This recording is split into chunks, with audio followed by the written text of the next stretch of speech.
biktima dito sa korupsyon na nangyayari ngayon sa bansa. Hindi lang flood control, marami pang maging pwedeng maimbestigahan sa mga lumalabas ngayon na matinding corruption issues ng bansa. At dapat managot ang dapat managot, makulong ang may kasalanan, at kailangan maibalik ang pera ng taong bayan. Magandang gabi po sa lahat. Ako po si Governor Edwin Jubahib ng Davao del Norte. Una sa lahat, nabasa ko yung lumabas sa Manila Times at na po sa social media ng Facebook tungkol sa sinabi nilang nasa likod ng mga katiwaliang nangyayari. Ngayon, nasama yung isang constituents ko sa Tagum City, Davao del Norte, na former provincial information na officer ng Davao del Norte noong taong 2019. Siya nag-resign nung ako ay naging gobernador. Totoo na taga Tagum City, Tagum City, Davao del Norte, si Punyong. At may report dito sa office na nasangkot rin siya sa mga corruption issues ngayon. Sa investigasyon ngayon sa Kongreso at Senado tungkol sa mga flood control projects at other corruption issues ng mga infrastructure project, ako ay magbibigay ng official na pahayag tungkol dito, lalong-lalot na isa sa mga pangalang lumutang ay kilalang residente ng Davao del Norte. May nagbigay sa akin ng report at pinaimbestigahan ko at lumalabas na yung sinubmit na report sa office, lahat ng assets at structure ay talagang makikita natin dito sa probinsya ng Davao del Norte at sa Karatig probinsya. Allegedly, nakalagay sa report na si Punyong ay nagmamayari ng mga assets na sobrang malaki ang halaga. At kung bis ito sa sahod ni Mr.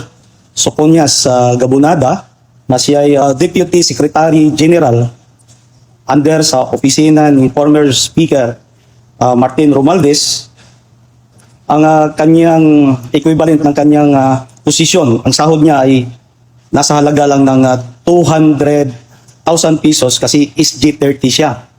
So in a year, nasa mga 2.4 million pesos. So in 2 years, 4.8 million pesos. So less pa yung mga expenses, taxes. So hindi naabot sa ganun. Pero yung ito nga, gulat ako sa report na binigay sa office. At ito yung mga assets na pinakita. Allegedly, mayroon siyang residential building, property niya sa Phil Indes Homes, Purok Pag-asa, Barangay Visayan Village, Tagum City. Yung estimated acquisition cost is nasa 30 million pesos at may ongoing pa na development. May binili pang lot na katabi para sa parking area ng kanyang mga sasakyan. Pakita ko po ito. So, sobrang laki. Next, ito yung mga sasakyan na nakaparada. May Hiace van, may Ford Raptor, may isang Land Cruiser, another Land Cruiser na naman, may Tamaraw pickup at may Montero, may Toyota Hiace, Toyota Hilux, may Toyota FG Cruiser, may another Toyota FG Cruiser, may Toyota Lexus, may Toyota Hilux. Lahat to mga luxury cars ito. So, kung pagsasamahin natin, multi-million na po itong halaga sa sasakyan pa lang. Allegedly, mayroong isang convenience store and pharmacy. Makikita sa Purok 3, La Pilipina, Tagum City, Davao del Norte. Two-story building, malaki. Bis na naman sa sinubmit na pinadalang report sa office, mayroon na naman siyang rest house, address, Barangay Mapaang, Mako, Davao del Norte. Malaking rest house ito. May swimming pool pa sa loob, yung land area, mga ilang hektarya. At saka mayroon pa siyang ancestral house na nirenovate ngayon, located in Visayan, Tagum City. Multi-million din ito ang halaga. And another din, this report na sinubmit sa office, allegedly, mayroon siyang private beach resort sa Sitio Mampising, Barangay Tagnanan, Mabini, Davao del Norte. Estimated acquisition cost, hindi pa kasama ang development dito, nasa 50 million pesos. Mayroon siyang mga heavy equipment, transit mixer, may heavy trucks, itong mga backhoe. Ito din yung mga heavy equipments. Makita mo, ito yung mga heavy equipments na kaparada sa Laak, Davao de Oro. Kung tingnan mo, parang display center na. Sobrang marami ito. Ilang units itong backhoe na nakahilera. Makikita mo dito sa, mababasa natin sa report, ito kasama siya. Another page na naman sa mga equipment. Naging contractor. Mayroon siyang partner na isang politiko at ngayon contractor, pero hindi ko muna pangalanan. Lahat ng assets niya ay may mga pangalan na nilagay kung sino yung mga kapartner niya. So, yung units, basahin ko, mayroon silang 12 backhoe, estimated 8 million pesos each, equivalent to 100 million pesos. Mayroon silang 4 na grader, estimated 12 million each, equivalent to 48 million pesos. May 3 road roller, estimated 2.5 million each, equivalent to 7.5 million. May 12 dump trucks, estimated 2 million each, equivalent to 24 million. 2 mixer truck, estimated 4 million each, equivalent to 20 million pesos, yung 5 prime mover trucks. 2 fuel tanker truck, estimated 2 million each, equivalent to 4 million. And may bagong additional 30 dump trucks, estimated 60 million pesos, yung 30 dump trucks. Kung i-total natin to lahat, abot talaga ng bilyon yung asset. So, itong report na to, kailangan kong submit sa ombudsman, kaya nandito yung peace lawyer natin, si Attorney Bobby Torion, para sa legal dito. Submit natin sa ombudsman at sa Senado para makasama sa investigation ng Blue Ribbon Committee. Now, in summary, what Governor Hubahib is doing is that since he is the governor, the father of the province, a very detailed report was submitted to his office at hindi kasi pwede na hindi niya bigyan ng pansin itong report kasi napakadetalye, may mga pictures pa, no? Parang inimbestiga talaga at pina-verify din niya sa mga tauhan niya at existing yung mga structures na nakasaad po sa report na iyon and after verifying parang totoo ang mga reports na ito. Kaya naisipan niya na imbitahin ka at ideklara ito kasi yung mga inutusan niya ay willing po mag-execute ng affidavits for further investigation. There is in the rules of the ombudsman, any person can file a written request for investigation so that the allegations therein, if there are sufficient leads, the Office of the Ombudsman can very well investigate the same and file appropriate charges if necessary. Sa tingin ko dito, kung ma-verify ito, then appropriate proceedings can be filed in the Court of Appeals for the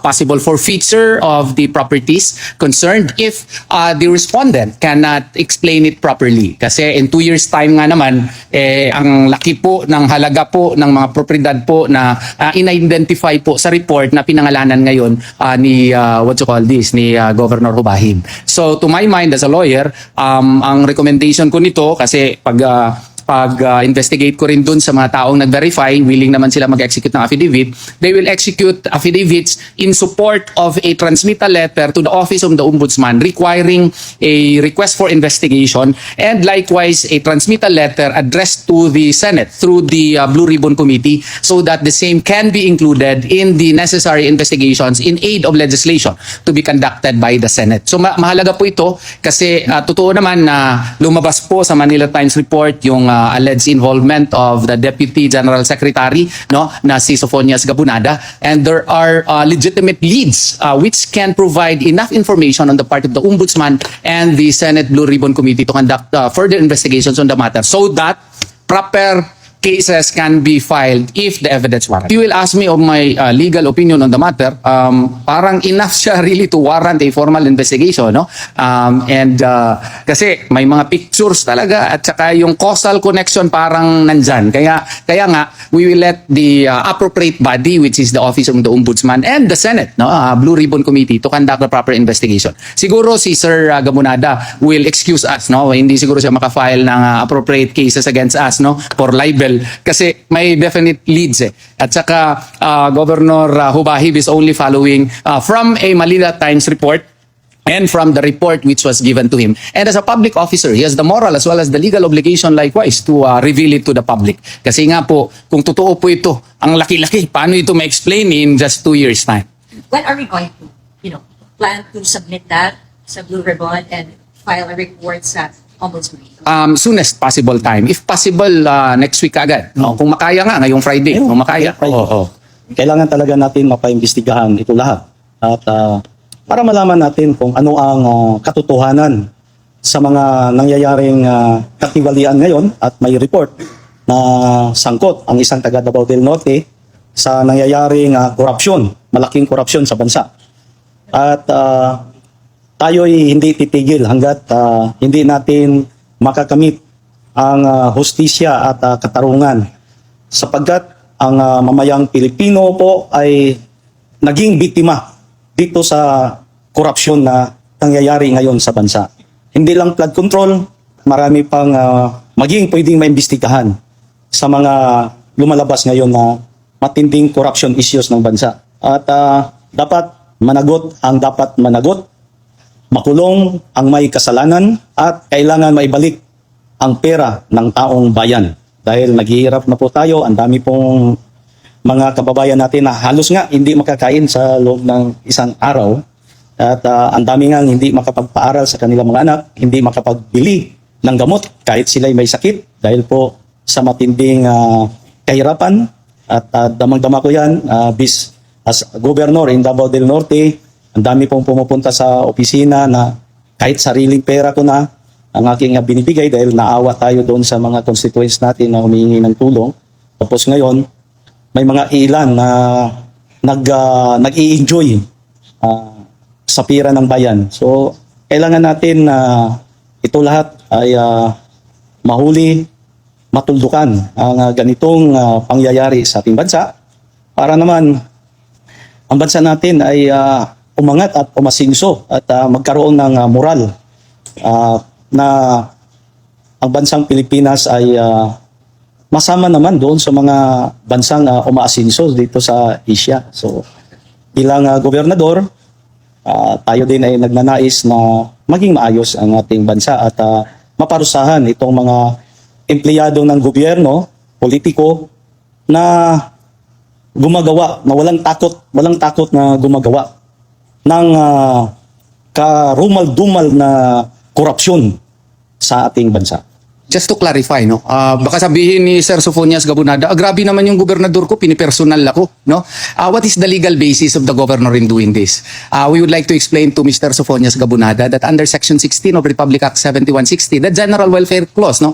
Each local government unit, no, shall exercise the powers expressly granted therein as well as those implied therefrom.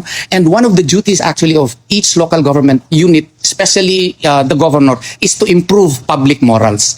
Hindi naman siguro masamain ni Sir Sofonias Gabunada kay Governor Hubahi bakit niya ginagawa ito kasi isa po sa kanyang responsibilidad is to improve public morals. Hindi naman siguro magandang tanawin na dito pala ang daming mga properties na mga questionable, no? Kung totoo nga itong report na nandito at it would be found out later on that these properties are illegally gotten, no?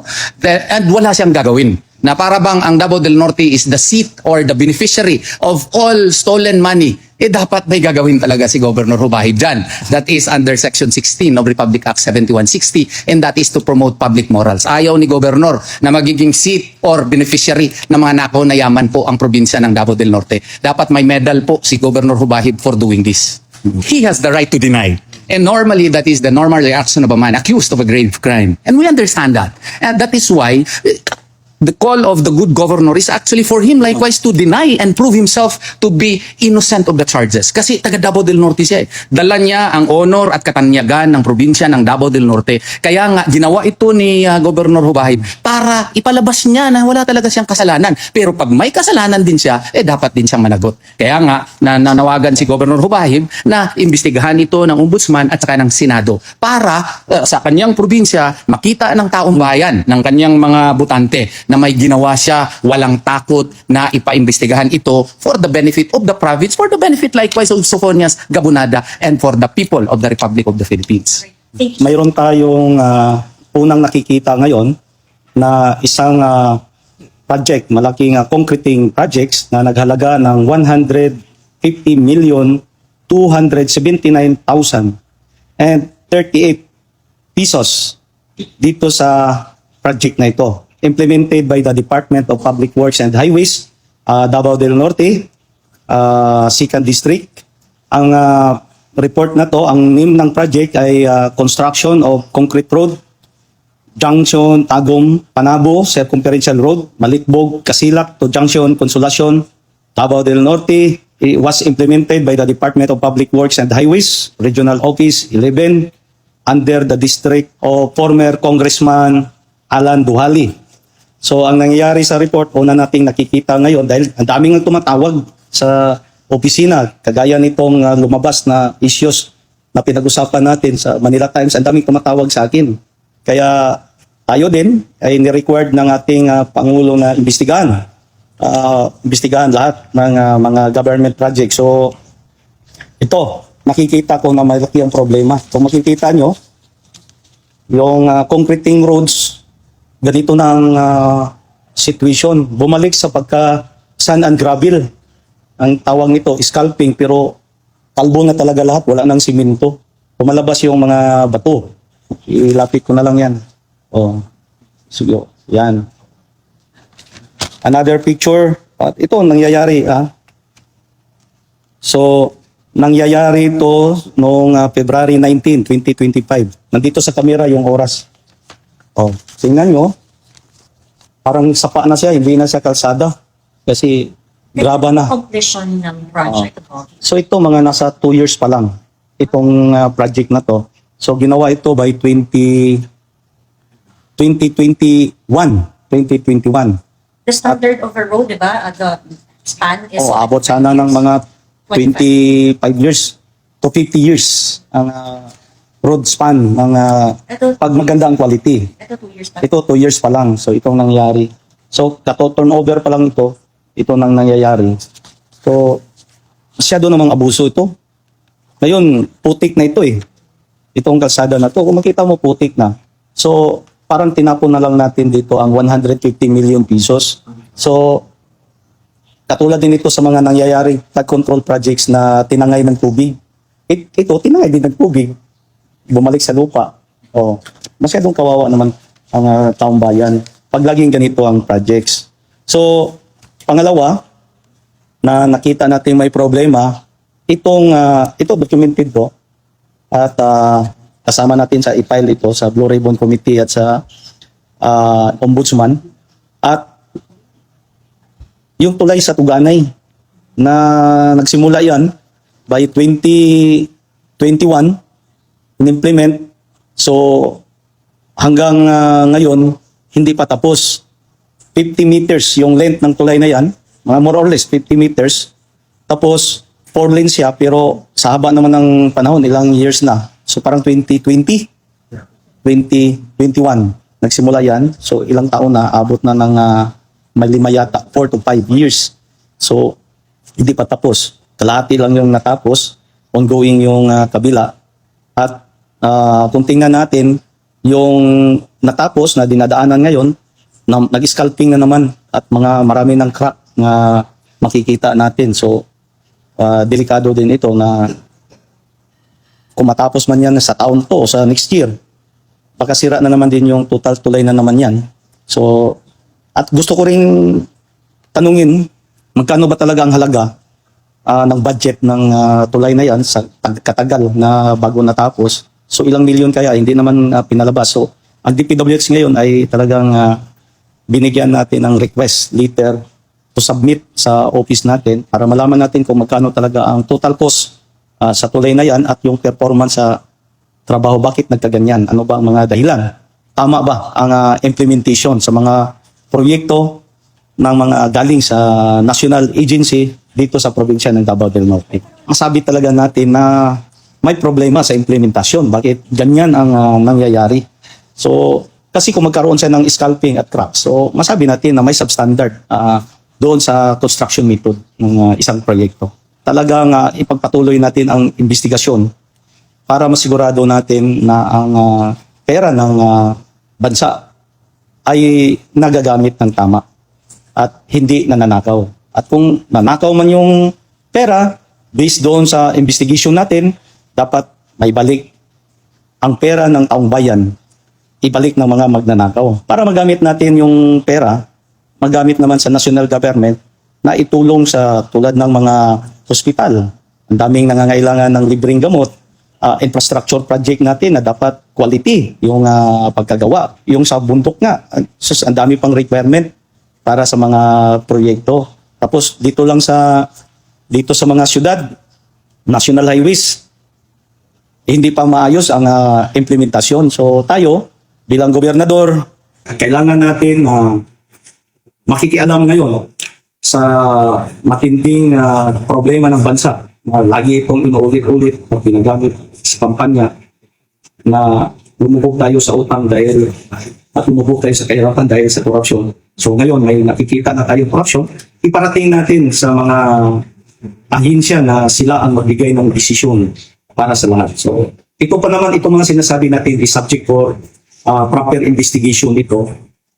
Hindi tayo nagsasabi na convicted na itong mga na pangalan na nasangkot dito. What Governor Rubahi is actually exercising the expanded concept of balance but trade doctrine, no? Where expanded because the governor is just likewise protecting the people as well as his province from being accused of being the beneficiary of stolen money. So as father of the province, he has the obligation, legal as well as moral, to see to it that proper investigation can be undertaken so that if guilty, the person who is accused to have stolen government money can be properly prosecuted and if found guilty can be properly punished. But if innocent likewise, he is likewise a citizen of the province of Davao del Norte. If he can present really enough evidence to prove his innocence, then he can be declared as likewise not guilty or innocent. So wag pong masamain ni Mr. Gabonada yung ginagawa ni Governor Rubahi.